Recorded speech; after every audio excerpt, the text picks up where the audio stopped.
Welcome back to the YouthNet Life Tools group. My name is Dr. Offenwinger and I'm one of the facilitators of the group with your child. We are halfway done with our 8-session program and we are in session 5 today, and that focus on mindful movement. So thank you again for having your child participate. We hope that you'll take the time to view or read over the summary as well as watch this video and ask your child about the tools that they do as well as the weekly tryouts. So during today's meeting, as we're halfway done, we reviewed all the previous tools that we discussed in the group. So those include remembering that each child is vivid, valuable, imperfect, vulnerable, immature, and dependent, and how all those parts are interconnected and they focus on our values. We also talked about the different parts to ourselves and how knowing the parts to who we are is very important.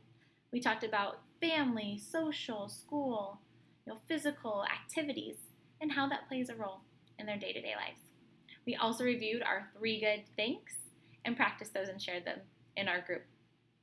We discussed mindfulness techniques as well as our mindful awareness that we have done in the past, connecting those areas to the brain so that amygdala as our blockers, the hippocampus as the coach, and the prefrontal cortex as our quarterback, making those great decisions.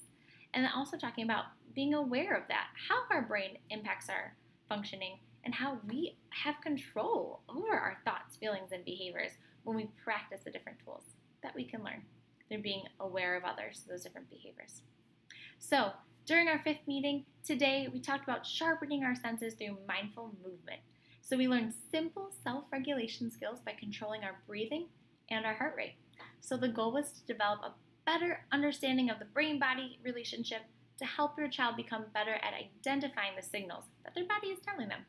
So we observed how our mind and our body are connected by controlling our breathing and heart rate before and after an activity.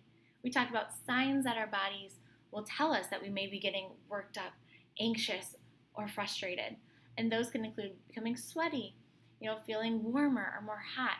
And we discussed how our body sends those signals to communicate to us and give us clues that we need to kind of take charge of our emotions, and setting our emotions take charge of us.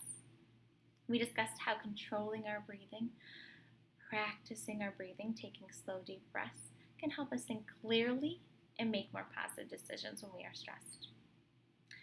Life tools to try out for this week. And again, there's no grade. This isn't homework. It's just something for you to consider using at home with your family and seeing if it makes sense for you. The first one, encourage your child to review mindful listening, like we had last session, as well as our mindful movement. And this focuses on that self-regulation skills that help us control our behaviors, our breathing, which ultimately controls our emotions and how we're functioning at school and home. Also, practice paying attention to our heart rate and our body reactions. If we get butterflies in our stomach or our heart starts to beat a lot faster, what is that telling us? And noticing those different body reactions and talking about how we felt during those and how we can kind of calm that down and how we're feeling after.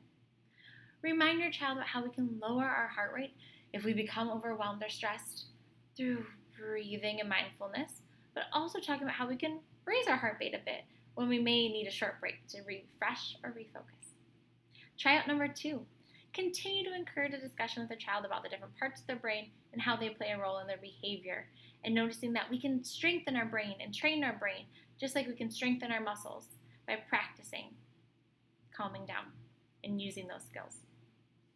For example, we can talk about different ways that we can use mindful behavior, such as I started to notice my heart beat really fast and my body sweat when I was about to take a test.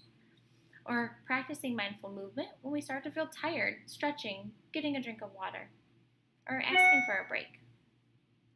Or stretching, getting a drink of water, or asking for a break. And tryout number 3, continuing to do our 3 good things review of the day with your child, helping them notice their great strengths that they have and that you're noticing their strengths too.